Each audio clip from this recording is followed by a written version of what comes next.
하나님 말씀 디모데전서 5장 17절로 25절 말씀입니다.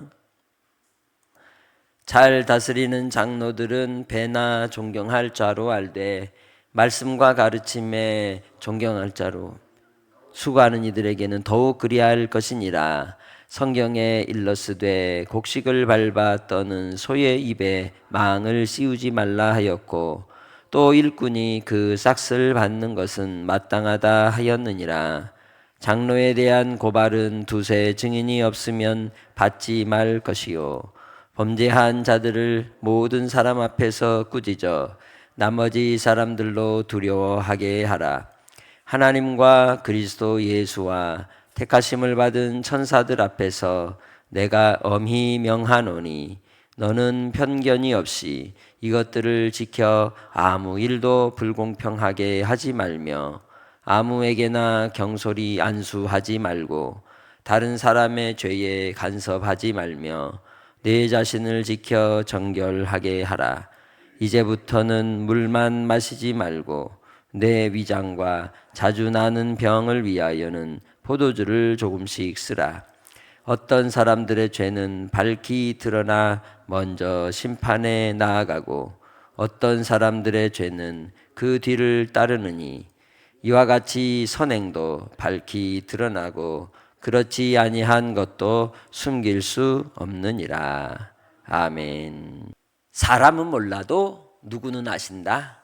하나님은 아신다. 무엇을? 그날 네가 한 일을. 이런 영화의 제목도 있잖아요. 우리의 일상의 삶을 통해서 우리가 누군가를 알아주는 것, 그것은 하나님께서도 아시지만 우리의 인정함을 통해서 위로가 되고 용기를 얻게 되고 더 열심히 끝까지 인내할 수 있는 그러한 에너지가 되는 겁니다. 바울 사도는 디모데에게 이 에베소 교회 안에 있는 존경받을 만한 이들에 대한 그 공감과 또 그들을 격려하는 일을 또한 놓치지 않고 권면하는 내용을 오늘 본문에서 나타내고 있습니다. 그래서 하나님이 알아주시면 되지라고 말하기도 하지만 성도들이나 또 목회자가 그 일에 대해서 알아주지 못하고 그냥 스치면 어때요? 섭섭한 마음이 드는 겁니다. 인지상정인 거예요. 그래서 본문에서는 이 일에 대하여 어떻게 말씀하고 있습니까? 잘 다스리는 장로들은 배나 존경할 자로 알되라고 얘기하고 있죠. 다스림을 잘 하는 이들은 당연히 뭘 받게 돼요? 존경을 받게 되는 거예요. 연륜이 있고 은퇴를 해도 그분의 자리가 빛이 나는 거예요. 그것은 그의 속 사람에서 풍겨 나오는 품격에서 흘러 넘치는 겁니다. 우리가 주님 안에서 믿음으로 살아갈 때에 여러분이 존경할 자로 세워져 가는 삶이 되시길 주의 이름으로 축복합니다.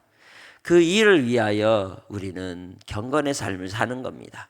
앞서 우리가 감독과 또 집사들의 직분에 대한 자격을 이야기한 내용에서 나오듯이 가정을 잘 다스리고 술에 임박이지 아니하고 그리고 일구이연하지 아니하고 자기 일에 충성하며 또 하나님의 일에도 신실한 자, 삶의 우선순위에 항상 하나님을 경외함을 두고 살아가는 그러한 아름다운 모습에 이들을 존경하라고 말씀하고 있는 겁니다. 하나님께서 사람을 부르시고 또 훈련하실 때 인생의 고난과 시련과 연단의 과정을 거치지만 그러나 그 과정을 통해서 우리가 어떠한 태도를 가지느냐에 따라 존경할 자가 되기도 하고 또 거친 자가 되기도 하는 것이죠. 내 심령이 주의 은혜 아래 옥토가 되어서 어떤 환경과 상황을 지날지라도 30배, 60배, 100배로 결실할 수 있는 그러한 하나님의 밭이 되기를 주의 이름으로 축복합니다. 그러한 삶을 살았기에 배나 존경할 자가 되는 겁니다. 뿐만 아니라 말씀의 가르침에 수고하는 이들에게도 더욱 그리하라고 권면하는 말씀을 보게 되는 것이죠. 무엇보다도 우리는 하나님의 말씀의 가르침을 따라 살아갑니다. 가르침의 교훈을 따라서 우리가 하루의 삶을 살고, 그리고 교회 공동체 안에서 우리의 목표가, 사역의 방향이 정해지게 되는 것이죠. 그러기에 말씀을 가르치는 일에 수고하는 이들은 또한 경성하고 깨어서 하나님 앞에 두렵고 떨림으로 그 일들을 감당해야 할 뿐 아니라, 함께하는 성도들에게도 함께 수고하는 일에 대해 인정하고, 또 같이 기뻐하고 같이 하나됨이 교회를 더 건강하게 하고 그 공동체가 더 하나님 앞에 하나 되는 은혜가 있는 줄 믿습니다. 그것이 바로 주께서 우리에게 맡겨주신 하나님의 말씀의 권세와 능력을 누리는 삶의 비결인 것이죠. 말씀을 가르치는 이에 대한 존경의 마음이나 또 함께 교감하고 공감하는 마음이 없다면 그 공동체 안에서 주님이 기뻐하시는 아름다운 사역의 동역이 되기가 참 곤란한 것이지요.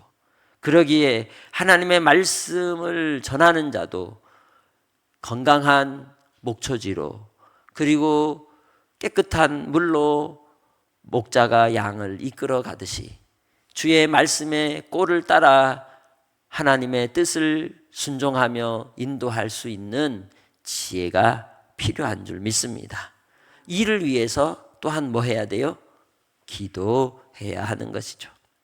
18절 말씀에 성경에 일러스되 곡식을 밟아 떠는 소의 입의 망을 씌우지 말라 하였고, 또 일꾼이 그 싹을 받는 것이 마땅하다 하였느니라 말씀하고 있습니다. 주의 말씀을 가르치고 또 목양하는 위치에 있는 사역자는 분명 하나님께로 부름을 입고 오직 하나님의 뜻을 따라 하나님께서 하라 하시는 명령을 순종하는 자입니다. 그러기에 하나님의 말씀의 권위로 세워진 위치에 있다는 것을 또한 인정하고 함께 할 때 우리가 주님 안에 유익이 있고 복이 되는 것이죠. 이를 위해서 교회 공동체 안에서는 주의 말씀대로 곡식을 밟아 떠는 소의 입에 뭘 씌우지 말라? 망을 씌우지 말라 하신 바대로, 또 일꾼이 그 싹을 받는 것이 마땅하다 하신 그 말씀대로 응당한 대우를 해주는 것이 합당하죠. 시대가 어려워서 투잡을 뛰는 개척교회 목사님들도 많습니다.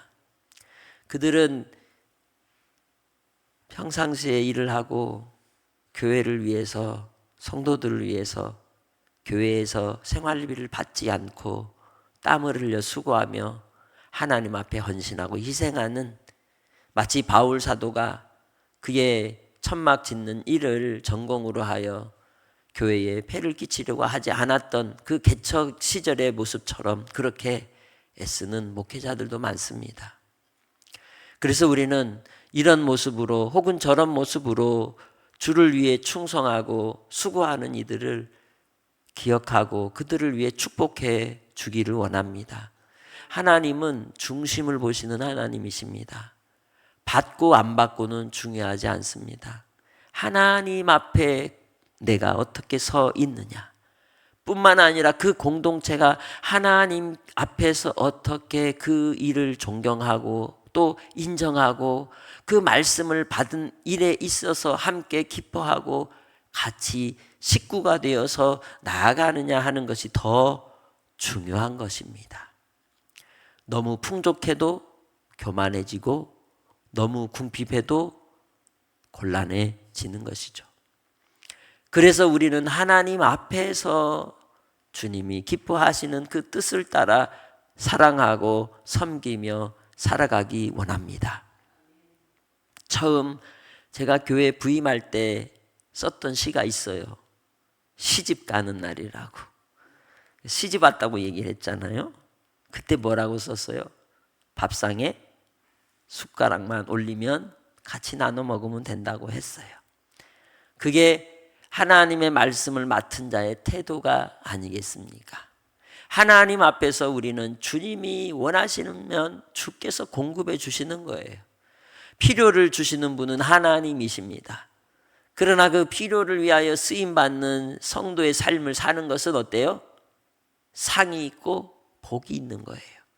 그래서 우리는 우리의 삶의 과정 속에서 항상 하나님이 기뻐하시는 뜻이 무엇인가, 그리고 무엇을 먹을까, 무엇을 마실까, 무엇을 입을까에 초점을 맞추지 않고 하나님의 나라와 의에 초점을 맞추면 주께서 하고자 하시는 그 뜻을 우리를 통해 나타내시고 이루어 주시는 줄 믿습니다. 그것이 바로 우리가 신앙하는 삶의 이유인 겁니다. 하나님이 기뻐하시는 삶, 그것을 통해 우리가 보람을 얻고 위로를 얻는 것이죠.